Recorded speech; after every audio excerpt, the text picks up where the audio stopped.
The latest polls released over the weekend show Walter Mondale is still leading the pack in Alabama, but Gary Hart is closing in fast. Hart's campaign admits it would have been nice to have had a couple more days to campaign in Alabama to try and close the gap completely and move into first place. Hart, with striking similarities to John Kennedy, is stressing his new ideas and new directions for the country. And judging by the polls and the growing number of people who've signed up to help his campaign, it's obvious that Senator Hart's momentum is building in Alabama, too. Mr. Mondale, on the other hand, is building his campaign on past experience and his leadership potential. He's banking heavily on his strong endorsement by Alabama labor unions and by the Alabama Democratic Conference, which chose him rather than Jesse Jackson, whom the ADC says is not electable in 1984. Jackson disagrees. He tells black audiences to make up their own minds and to send a message to the rest of the nation when they go to the polls. Alabama and the South are the first real tests of Jackson's impact on the race, and his federal campaign funds hang in the balance. He must do well in Alabama to keep the money coming in and to reinforce his credibility. The same is true for John Glenn. A strong finish in Alabama is crucial. His campaign organization, which is also hurting financially, is looking for a broad base of support and is counting on his all-American image and moderate positions on the issues to appeal to a wide cross-section of Alabama voters. 97.5% of the delegates to the Democratic National Convention are...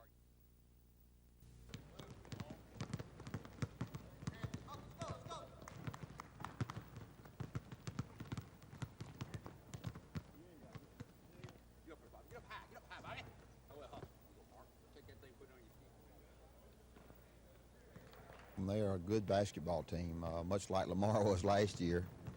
Very physical, play motion offense, man-to-man defense. I think they're going to be one of the toughest teams in the NCAA field this year. How about DePaul? Are you really looking forward to a possible rematch there? Well, I would say we're going to take it one game at a time. We're going to do our best to be the first team, and then we're going to hope to play DePaul. They played DePaul to a like 2 or 3 point game, and so they're going to be tough, and it's going to be tough to beat them, so we just got to go out and play real hard and execute well in order to win.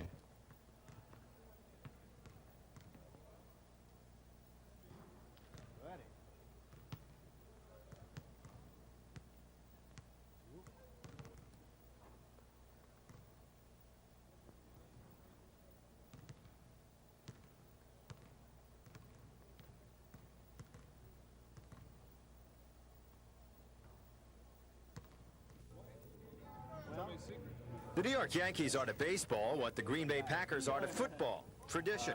And that's mainly why a big crowd braved intermittent rain to see the Bronx Bombers play Alabama's baseball team. I've, never really, got to being around, out on the field with a bunch of ball players and everything. But, now it's something that, I can, maybe tell my grandkids. There were Yankee greats of old, like shortstop Gene Michael, now a coach. And Yogi Berra, who's done everything in baseball except win a World Series as manager. He'll set out to do that on opening day. And there were Yankee greats of today, like Dave Righetti and Willie Randolph. Who do you think's going to be the contenders in the American League East besides yourself? Oh, wow.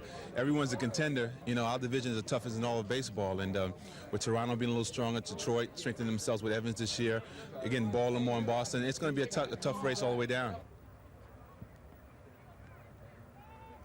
With one crack of the bat, right fielder Dave Winfield put the Yankees in front in the second inning. What looked like a routine fly carried over the fence and left, 330 feet from home plate. It was Winfield's second home run in 2 days. But the Crimson Tide tagged Yankee starter Ron Fontenot for 5 hits and 4 runs in their half of the second. Furman Lake drove in Frank Villeggia and Mark Edwards with a single. The game ended in a 7-7 tie. Who won or who lost didn't really matter, though. The game was played to raise money for the Paul Bryant Alumni Continuing Education Center and Museum. Bear and I were very good friends, dear friends, and I just considered him one of the greatest men I ever met. Anywhere, not sports, anywhere in the world. And we came in '78, we had a great time, and he appreciated it, and he asked me to come back, and then just before he passed away, he had called me to make sure we were coming back, and I told him we'll be there, and then, of course, he passed away, and we tried to come last year, and it snowed.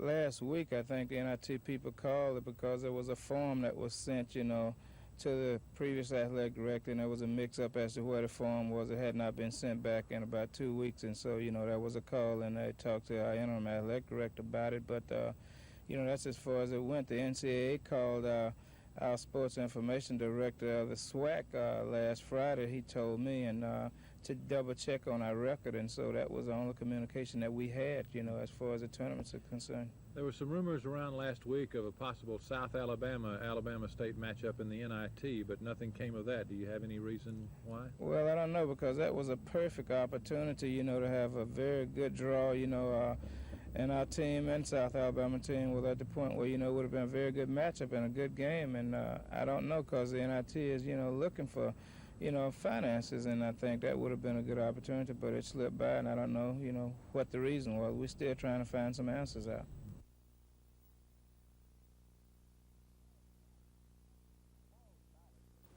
Tomorrow's ballot is actually a lot simpler than it looks when you first get into the voting booth. If you're voting in the Democratic primary, right here is your first stop. These are the presidential candidates running in Alabama. If you haven't made up your mind, you can also vote uncommitted. But next, you'll vote for delegates. They're located for the Democratic primary right here. You'll vote for 4 females and 4 males on the Democratic primary. Now, if you're voting in the Republican primary, you will not have a presidential candidate to vote for. Instead, you'll vote for 2 tiers of delegates to the Republican National Convention. 7 votes up here, at-large votes for delegates. And down here, the Republicans are running in the 2nd Congressional District. You vote for 3 down here. And if you're using an electronic tabulator ballot, the ballot will appear slightly different, but everything is about in the same position, and of course it'll be counted slightly differently. And of course the constitutional amendments on the ballot, there are 2 in Montgomery County. The first one is the Budget Isolation Constitutional Amendment, and the second constitutional amendment deals with Randolph County. The idea of budget isolation was one born of Governor Fob James' frustration with the legislature's budget process. Governor James complained bitterly that once he submitted his budgets, they weren't seen until the closing hours of the session. The current legislature has tried to remove the proposal from tomorrow's ballot, but Secretary of State Don Siegelman has held firm in his refusal to do so. If the budget isolation amendment passes, the real fight may have only just begun. One Wallace floor leader in the Senate says if isolation becomes part of the state constitution, the legislature will simply ignore it. Dennis Latham, WSFA TV News. County election officials say the almost 90,000 voters registered here are turning out in large numbers for this presidential primary. Some problems have been reported with both mechanical and electronic voting machines, but there have been problems of another sort. Mondale and Jackson supporters clashed this morning at Alabama State University. Arthur May Norris, the election supervisor at ASU, says Jackson supporters charged the Mondale folks with soliciting voters to help them with their ballots.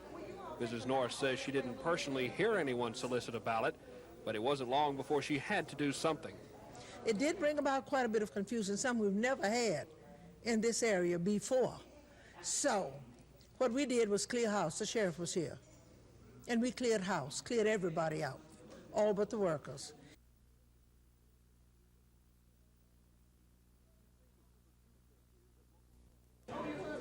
You'd think with Super Tuesday here that local campaign offices would be supercharged, but that's not the case. Most of the workers are at the polls, and what is happening at the polls concerning voting procedures is a major topic at the Jackson campaign office. We've also had some complaints that there have been persons there directing people to vote, and in some cases marking the ballots for them. Jackson officials say their man should get the majority of the black vote in the state, but no matter how Jackson comes out, they say it won't slam the door on his campaign. The Mondale campaign is also bidding for the black vote, and Montgomery coordinator Betty Dunn says they'll do very well in that category. But regardless of the Jackson-Mondale battle in Alabama, Mrs. Dunn feels that they'll win the South. I've been in touch with Florida and Washington and New York, and I think that Mondale is going to do very, very well, and I think that we will probably see Mr. Mondale and Gary Hart at the convention in San Francisco. The Glen folks don't see it that way. If anything, they think Alabama will be a launching pad for the former astronaut's campaign. I think the vote totals will again slap the pundits and the pollsters in the face. I think the last poll I saw had John Glenn at around 13%. I expect Senator Glenn to do much better than that. Local officials at the Hart office say they expect the Hart ball to keep bouncing and gaining momentum. For Hart, Alabama is a proving ground to show that he has broad-based support. I think he's going to do quite well. You know, I wouldn't want to put a percentage on it, but I think he is going to demonstrate that broad base of support in Alabama. Like Mrs. Bowen, all the campaign offices are saying their candidate will do well tonight. But just how well will he do? Well, they're leaving that up to the voters. Don Phelps, WSFA TV News. This was the first Board of Trustees meeting for Auburn's new president, Dr. James Martin, but that was a bit overshadowed by the honors heaped on the man who held his seat for 11 months.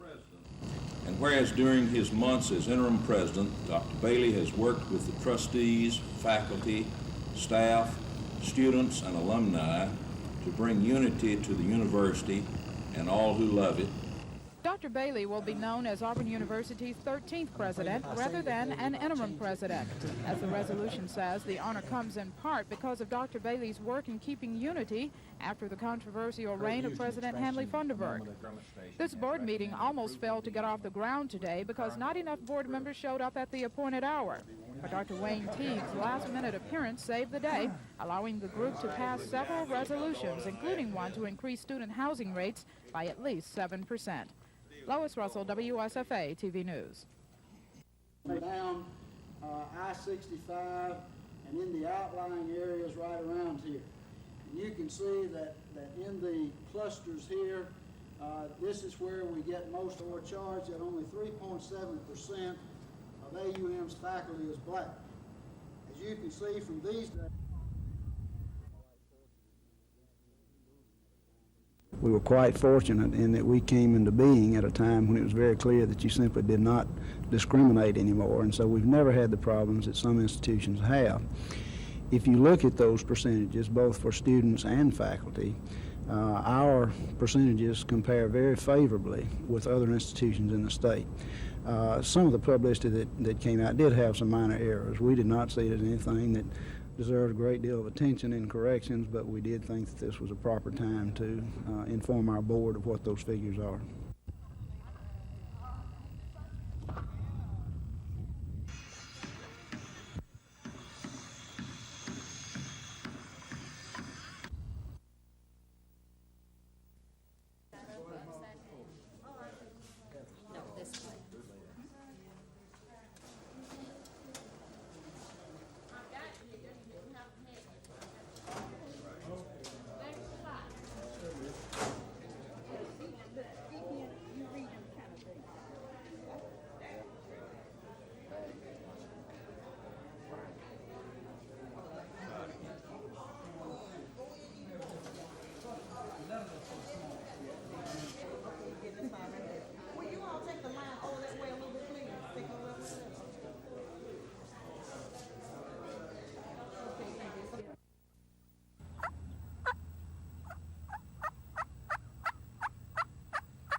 The tree call is the first sound that a hen will make in the morning time when she just kind of letting the flock know where she's at, or the old gobbler, she just mumbles out a little small yelp. All right, what next would you hear? Probably flying down cackle, or this most exciting call that a turkey will make.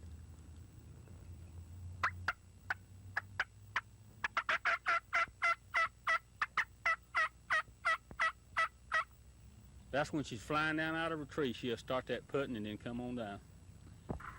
You won this event in 1981. What are your chances this time? Well, Phil, the competition has got a lot tougher and everything, and it's like a beauty pageant. It just depends on the judges what they want to hear and everything. People travel all over from New York, Ohio, and everywhere, and it's just a great event.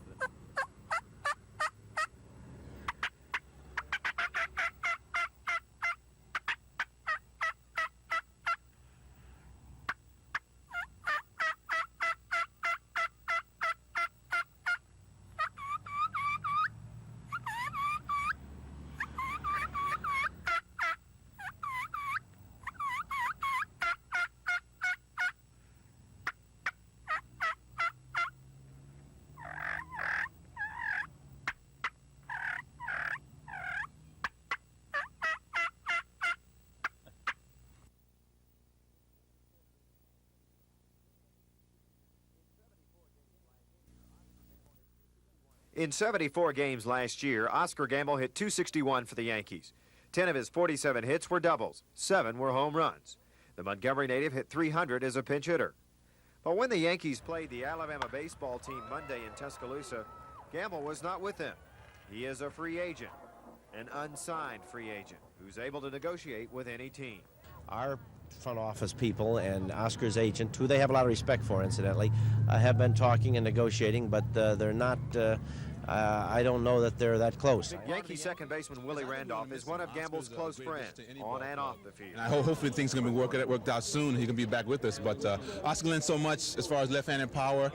He's always good for the morale of a ball club. Again, I hope things work out because, like I said before, he's a very important addition to any ball club. Oscar's been a good player, and maybe sometimes he didn't get enough at-bats over the years, but he can swing the bat, and I know that we're still talking about him. We don't know exactly where we are on the thing. But you feel he's got some baseball left in him somewhere? I think he does. The Yankees open the season April 2nd against Kansas City. Number 17 isn't with them now, but then they haven't given number 17 to anyone else. Dave Cody, WSFA TV Sports.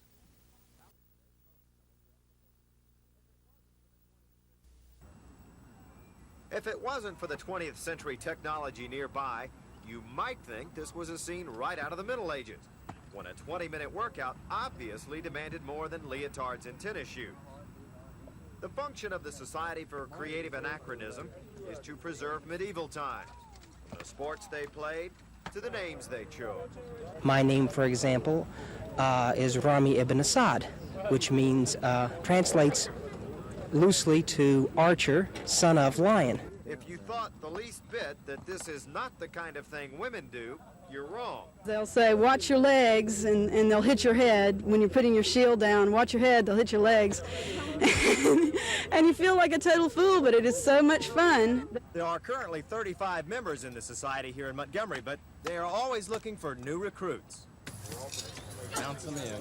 This is heavy. This is heavy. How much does this weigh? This weighs about 35 pounds. 35 pounds. This is called a helm. Okay. Not a helmet. Let's put the helm on. We'll close the visor. Oh, okay. Now I know how the Tin Man felt in The Wizard of Oz, only he had an oil can. Good. Come on. Good. Good. Good. Good. And how did I do? Good. Very good. Looks like a warrior out of you yet. I'm still alive. Very good. Thanks a lot. Go ahead and welcome.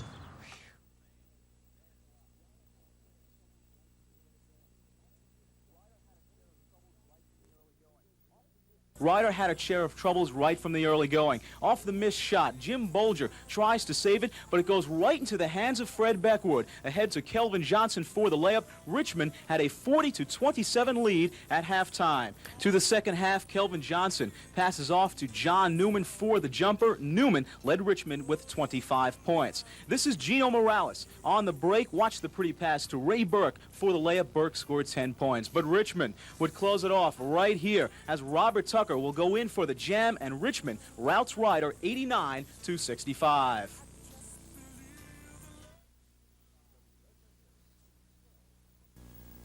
WSFA TV 12, Montgomery.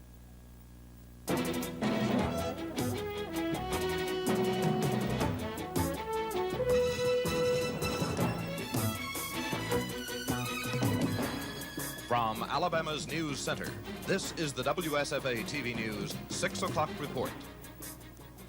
Good evening, I'm Bob Howell, and this is the news for Super Tuesday, 1984. I'm live at the Houston Hills Community Center, one of 58 voting places scattered across Montgomery County. Super Tuesday is all but over in the state. Most rural voting places are now closed as of 6 o'clock, but in several metropolitan areas, including Montgomery, the polls are open until 7 o'clock this evening. The Democrats have 62 delegates to the National Convention. 52 of them will be committed to one candidate or another. The Republican delegates, on the other hand, are all pledged to Ronald Reagan. Reporter Dennis Latham of our staff has been following the voter turnout in Montgomery County and the experiment with electronic voting machines. County election officials say the almost 90,000 voters registered here are turning out in large numbers for this presidential primary. Some problems have been reported with both mechanical and electronic voting machines. But there have been problems of another sort. Mondale and Jackson supporters clashed this morning at Alabama State University. Arthur May Norris, the election supervisor at ASU, says Jackson supporters charged the Mondale folks with soliciting voters to help them with their ballots. Mrs. Norris says she didn't personally hear anyone solicit a ballot, but it wasn't long before she had to do something. It did bring about quite a bit of confusion, some we've never had in this area before. So what we did was clear house. The sheriff was here. And we cleared house, cleared everybody out, all but the workers. The voting precinct at Alabama State University was one of 10 in Montgomery County that experimented with one of two types of electronic voting tabulators. Probate clerk Bob Smith has been more or less overseeing the evaluation of these two different types of machines. How did they work today? Worked pretty well, Dennis. We had a few problems with them, but generally I think they worked pretty well. There were some complaints that the ballots were hard to read, the print was small, and that the folks didn't have a whole lot of privacy in marking their ballots and taking them to the machine, that they could be seen. How can you address these? We learned a lot of lessons today. One thing, the reason that the print was so small on the ballot was that there were so many candidates on the ballot.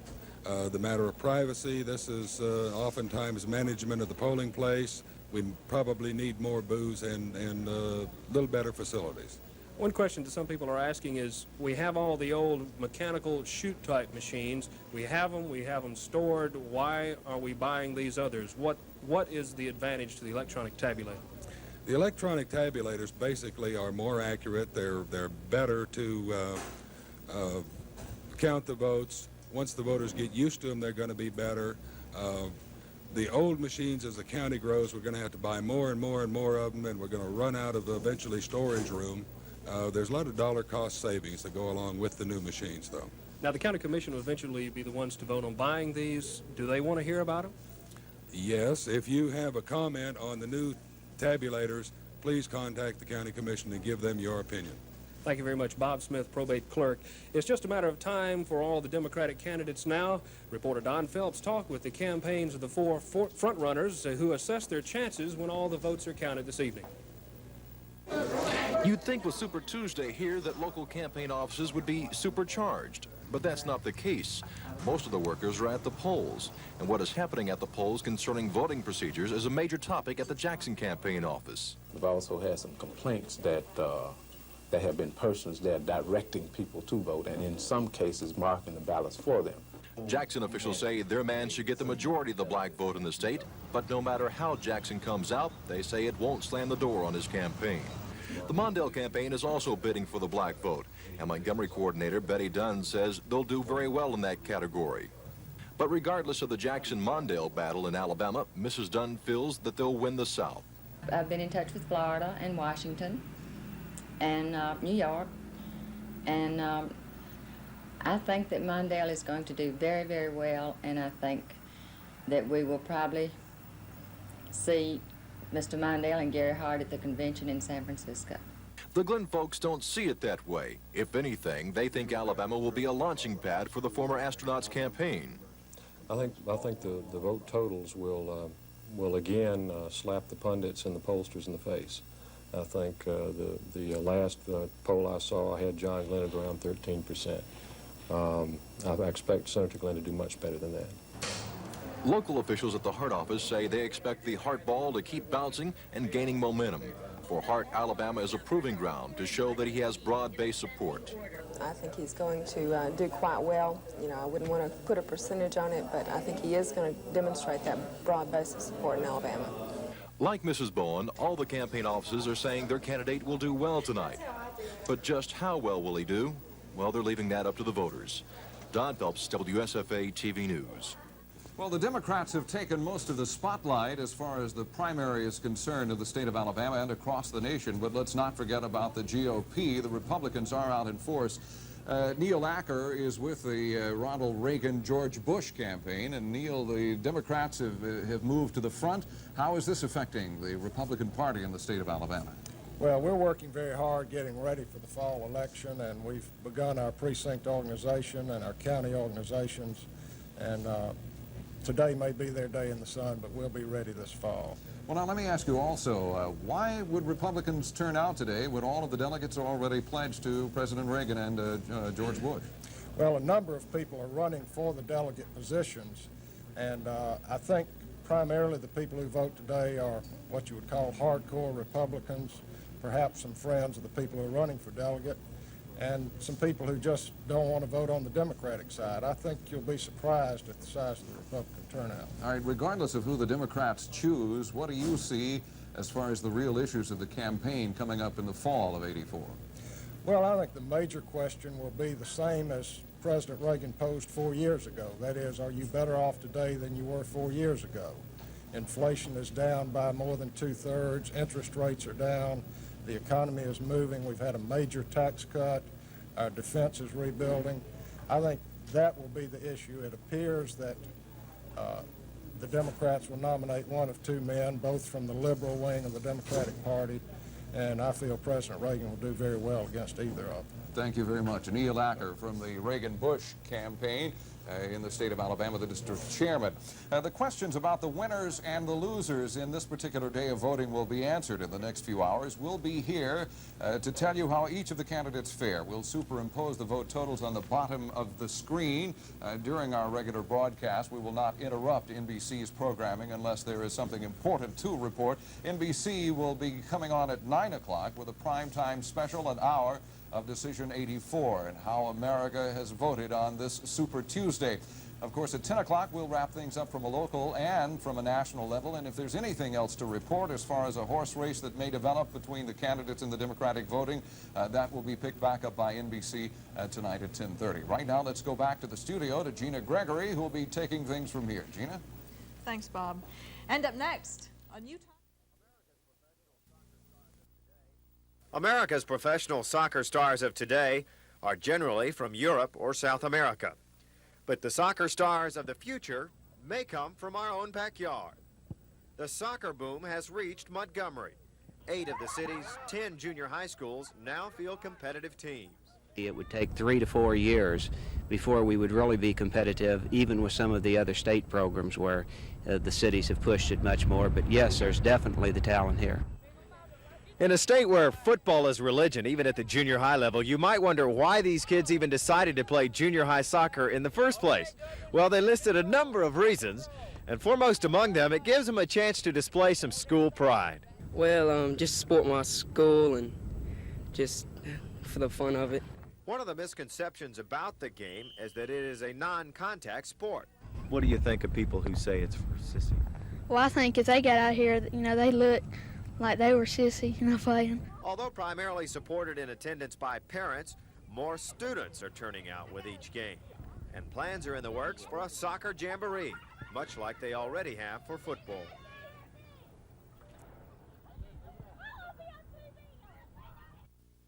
Start clowning something. At the age of 13, I never really had a clue about what a clown was supposed to do. I thought he was supposed to put on baggy britches and be funny. So, I got into the book. All right, get down in there. Go down. All right, let me. For one. Hey, 44. You ain't no bull. There you go. There you go. Come up now. Come up. Reach out and touch him on the head. Turn on around. Turn toward him. Turn completely around. Stay down. Touch him on the head. Stay touch down. him on the head. Yeah. Come on up. Come up. Come on up. Now reach out and touch him. Come on back up. Come on up. Touch that mule. Come on up. Hey, you can stand up and it will not hit you. Come on up. As an officer of the hospital, to function as their chief executive officer, if memory serves me right, and he recruited his own area administrator too. And the head of that, a little bit of the profit flows back to the head man. Is that not right? I think Administrator 3. That the 3 began a business. In 795, we're going back over a previous opinion, completely within the confines of the correctional facilities as Department of duties as an officer of the hospital to function as the chief executive office subject officer. The Auburn basketball team is about to make its long-awaited debut in the NCAA tournament. A team that was expected to finish in the middle of the SEC pack ended up number 2 and just 2 turnovers away from the SEC tournament title. A team that produced the SEC Player of the Year in Charles Barkley and another consensus all-star in Chuck Person. A coach who, after 5 years of struggle, is now the SEC Coach of the Year. What does it mean, Sonny, personally and professionally, to be going to the NCAA tournament? Well, I think personally it's probably the biggest thrill of my life. I've gone as an assistant coach, but never as a head coach. And to be able to do it at a school it's never been gives a double meaning to it. It was whispered in this league that you could not win at Auburn in basketball. What has happened to change that?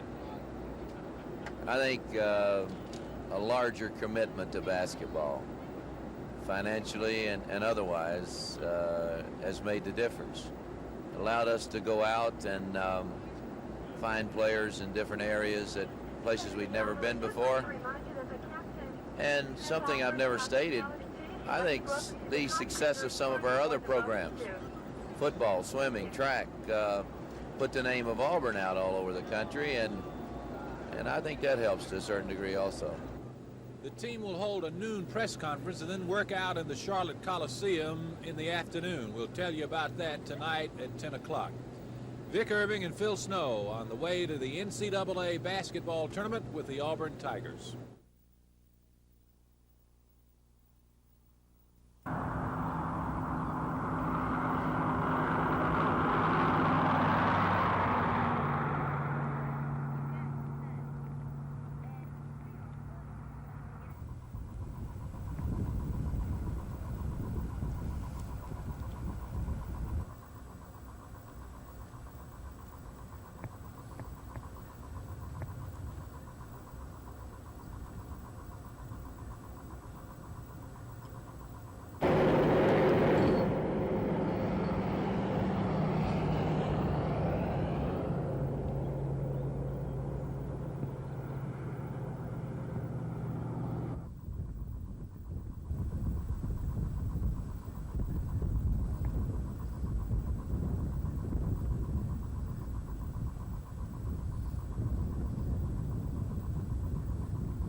The first half of the house from the garage in toward the dining room and living room area is extensively damaged. There's minor smoke and water damage to the rest of the structure.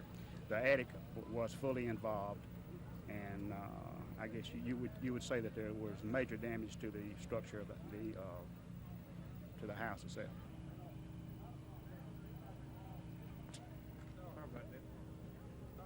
Yes, sir.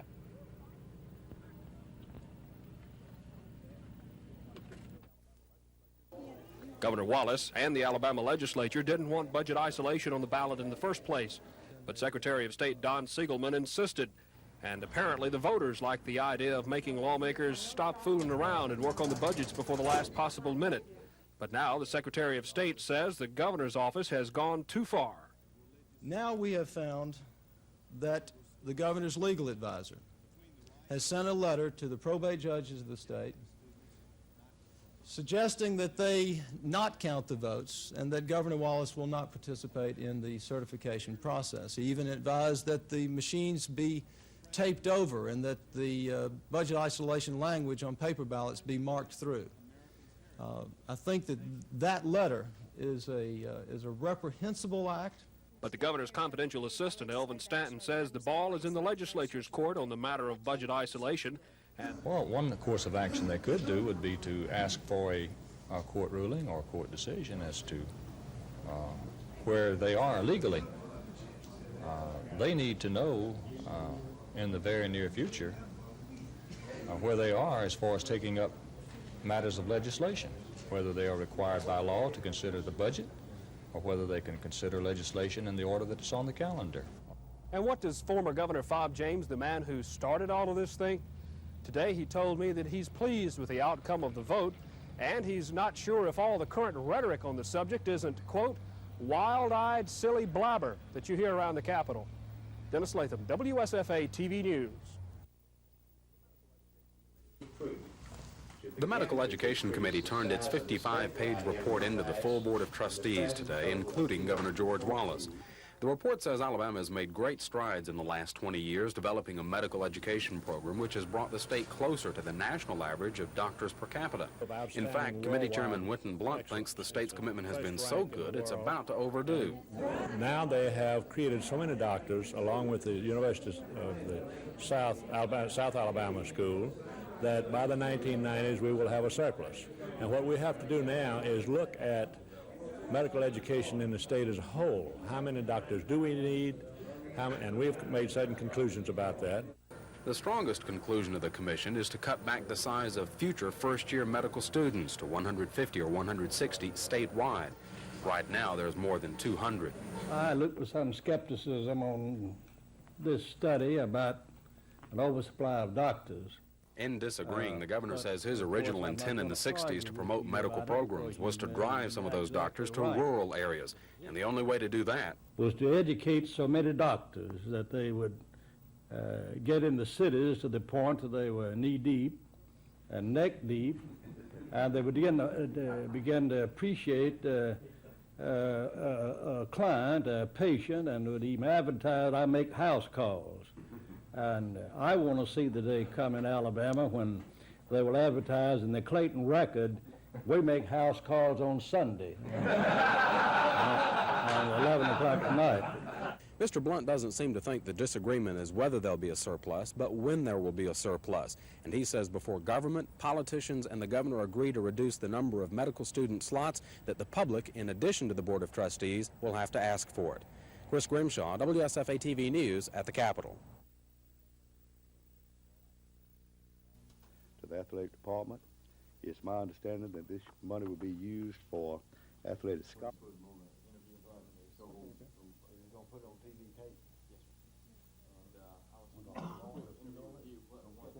On behalf of Auburn Athletic Department, we certainly appreciate the support and the relationship that we have with Coca-Cola and the bottlers throughout the state of Alabama, and we appreciate this very much. Thank you very much. Thank you.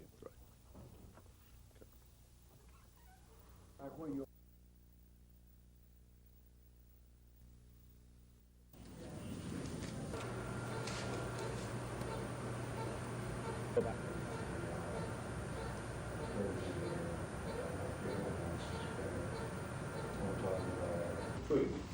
To begin to decrease the size of the statewide entry class from the present total of 200. But of course, I'm not going to argue with you about it because you may be exact. Get in the cities to the point that they were knee-deep and neck-deep, and they would begin to appreciate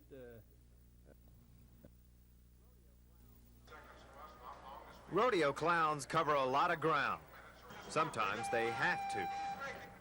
Jerry Don Galloway, one of the world's top rodeo clowns and bullfighters, will log 100,000 miles on the circuit this year and earn as much as $40,000.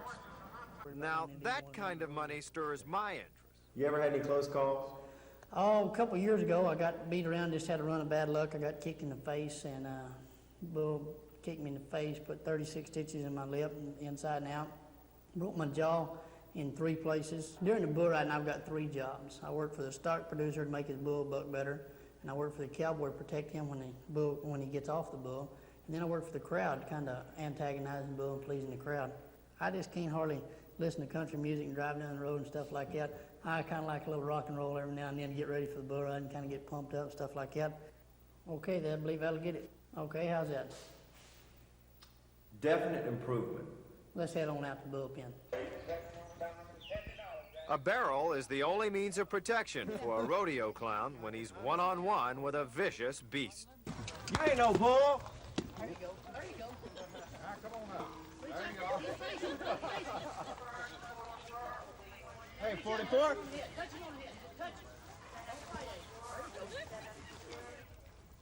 Another one bites the dust. Another bullfighter, that is.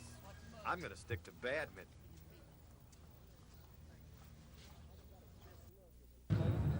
Auburn got its first look at the Charlotte Coliseum today, where tomorrow night they meet the University of Richmond in the first ever Auburn NCAA tournament game. All right, how do you like the track? I think it's very nice. You can jump off a good wooden surface better. Did you play wood when you were in high school? Yes, I did. Wood is better. I like wood better because floor, the ball come up better.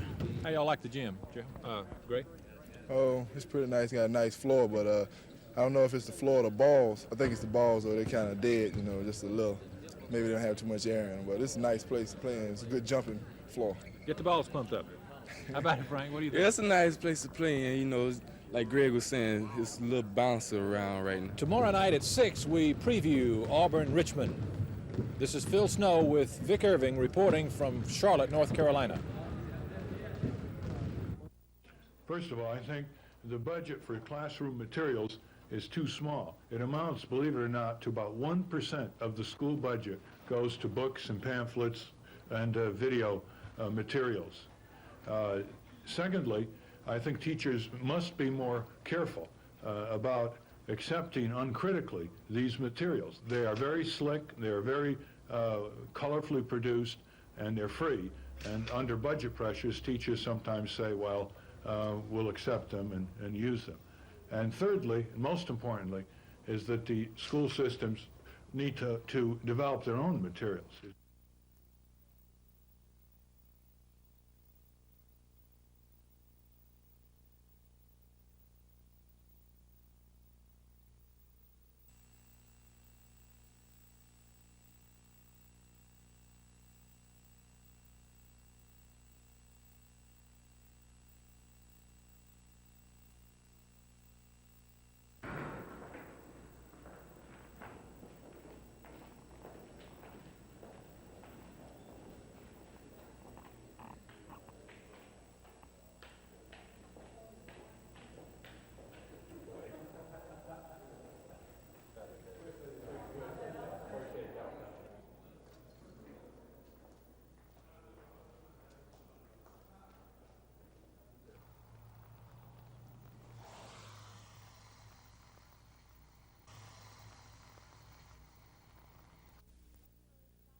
You may remember what the January sky looked like. It was dark with blackbirds.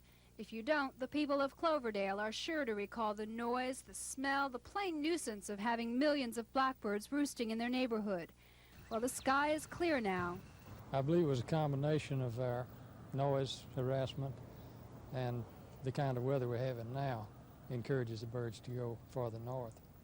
What the county health officials did, and apparently did well, was to give the blackbirds a big dose of their own medicine, bringing out all their noisemakers to annoy the birds. Health officials wanted to keep the birds from spreading a lung disease called histoplasmosis. There's just one hitch. The blackbirds will probably come back next winter. Their nature brings them into the residential areas during the winter.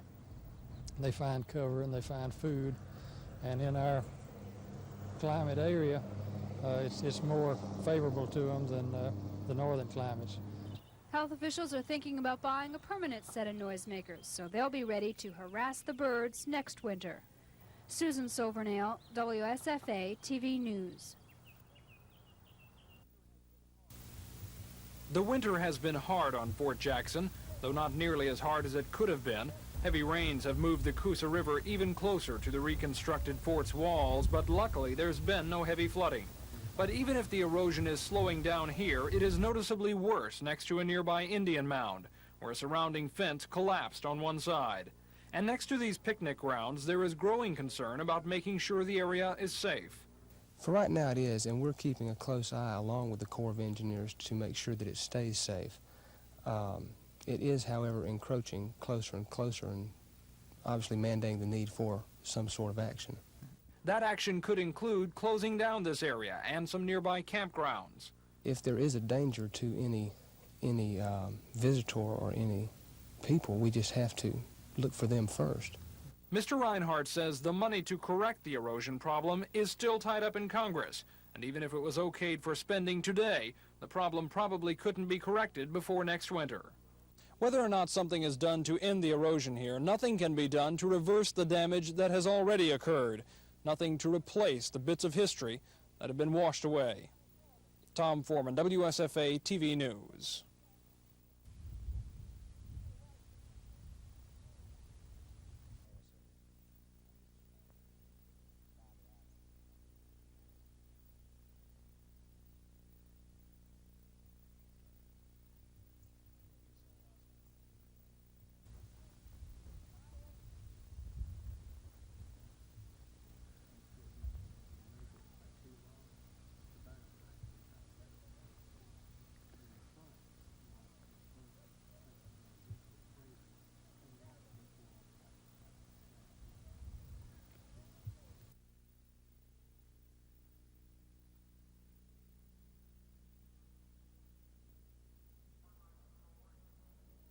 My people worship.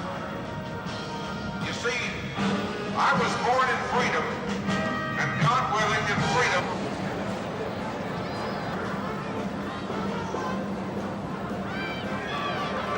They're still making their exit soon. Well, but the grit, the determination this kid has paid off. Here is Randy Taylor. Big, strong Lawrence Taylor is charging. Gets up with a grin on his face. Beat him back. He's making a spurring leg.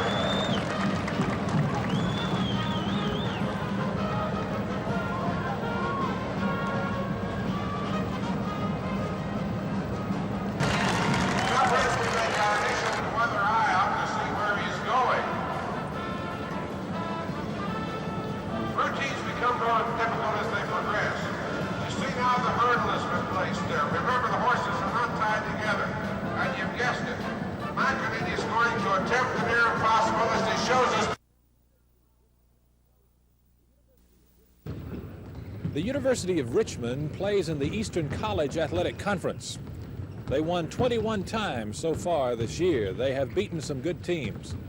Sonny Smith, having coached in that area, is familiar with their style of play. They're a finesse club, not very big at the guard position, very quick, run a lot of offenses, change defenses a great deal, will hold it in a New York seconds, you know, and I would say it'd be power against finesse yet.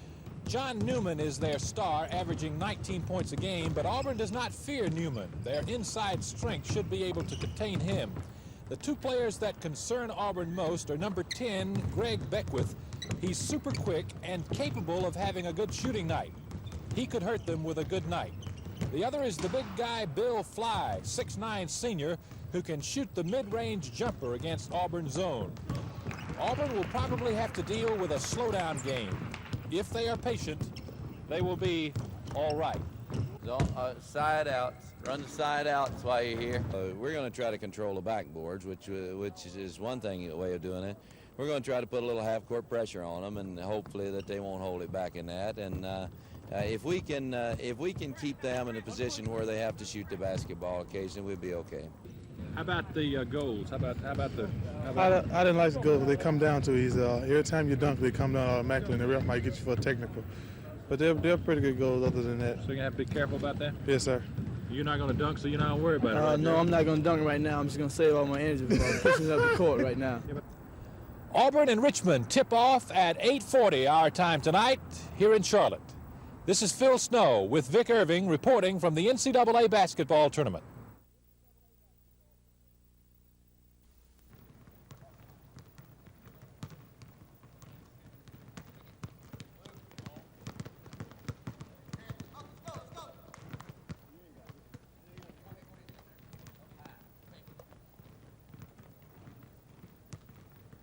We played good in the tournament, I thought, and played very poorly the last 3 games of the season, of course, but we bounced back, and I think that's a real credit to them. Coach, you've coached in the NCAA tournament before. Is there any difference in preparing a team? Not really. Every night's a championship night. You can't look to Seattle or look to St. Louis or wherever you might be. If you don't play well the first night out, then you don't get a second chance.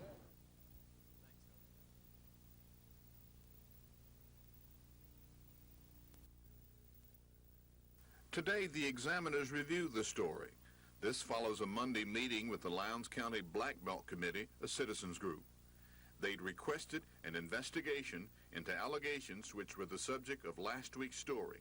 Allegations that county workers and equipment were being used on private jobs at taxpayers' expense. State Ethics Commission is looking into charges that the foundation for this house was laid by county employees while on the county payroll in the summer of 1982. And according to former county employee Willie Robinson and county employee Irvin Henson, they both helped to lay that foundation while working for the county. The examiners declined comment on the investigation today, but committee members say they are considering a civil lawsuit against those they say are responsible for the unauthorized use of public property. The group is also hoping to get a ruling from the state examiners of public accounts that would require repayment to the county for all wages, fuel, and materials used doing unauthorized work. This is Norman Lumpkin, WSFA TV News reporting. These rolling plains and little dogies are not in the wild, wild west. Meet amateur trail boss Noah Oliver.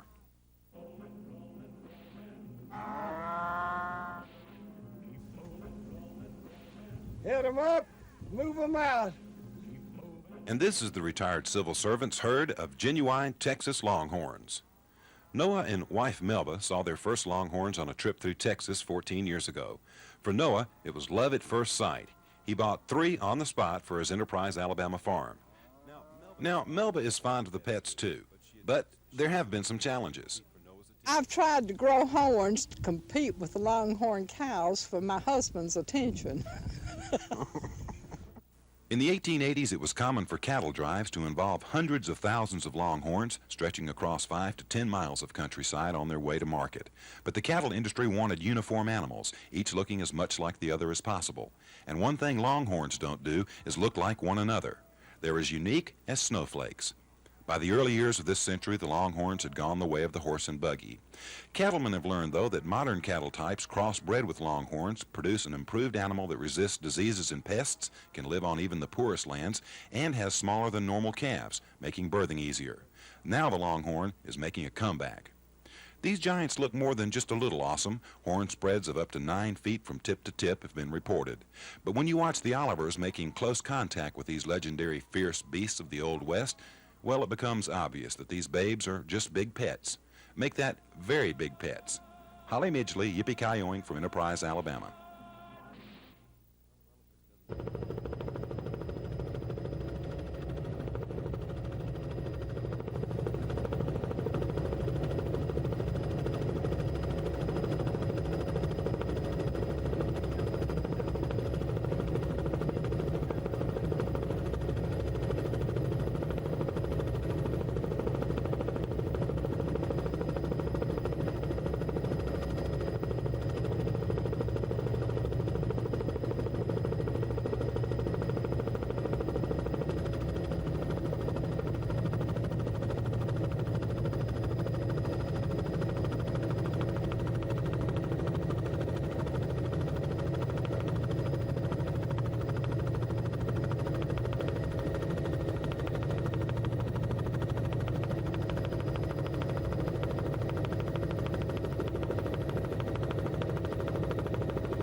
first I thought he was stabbed because he was bleeding real bad, but he was shot and he was bleeding all down his side pretty bad. Did he say anything at all about what had happened? Well, I heard he said that he'd been shot and everything, and he just kept screaming the guy was crazy. What I'm going to do is I'm going to turn around and I'm going to step forward. Can you get back where you need any assistance on it? Let's take it. Let's go further down.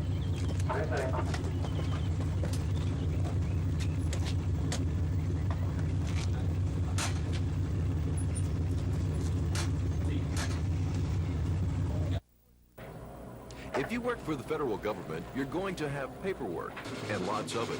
Take, for example, Maxwell Air Force Base. For every piece of equipment they buy, for every construction job, there have to be purchase orders and contracts.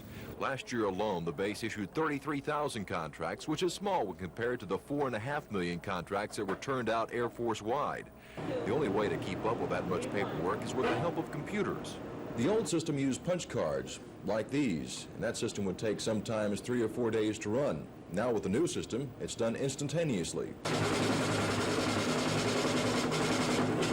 This is the heartbeat of the new system, a main computer that keeps up with all the transactions. Individual terminals will let office workers not only process requests, but also come up with a finished contract in a matter of minutes. The new system was developed at the Data System Design Center at Gunner Air Force Station. The man who came up with the idea for the system, Maurice Chanel, says the new way of doing things could save the Air Force as much as $32 million. Because of the responsiveness we can give to our customers, they probably won't have to warehouse as much because they know that the local warehouse in Montgomery can provide those goods. And the lead time to get it, because of the system, enables them to reduce their stocks. Just the overall time involved in trying to reconcile documents for the purchasing mission. Maxwell is one of 3 test sites for the computer system. The Air Force will evaluate the system this summer, and it could start to go into operation Air Force-wide this fall. Don Phelps, WSFA TV News on the Military Beat.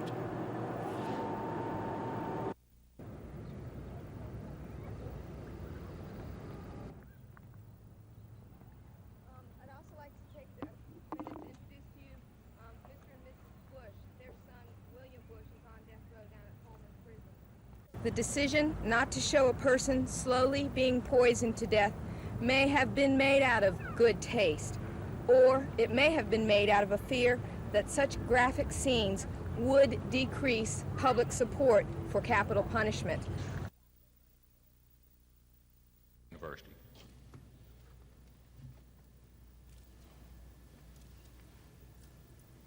Thank you, Jim.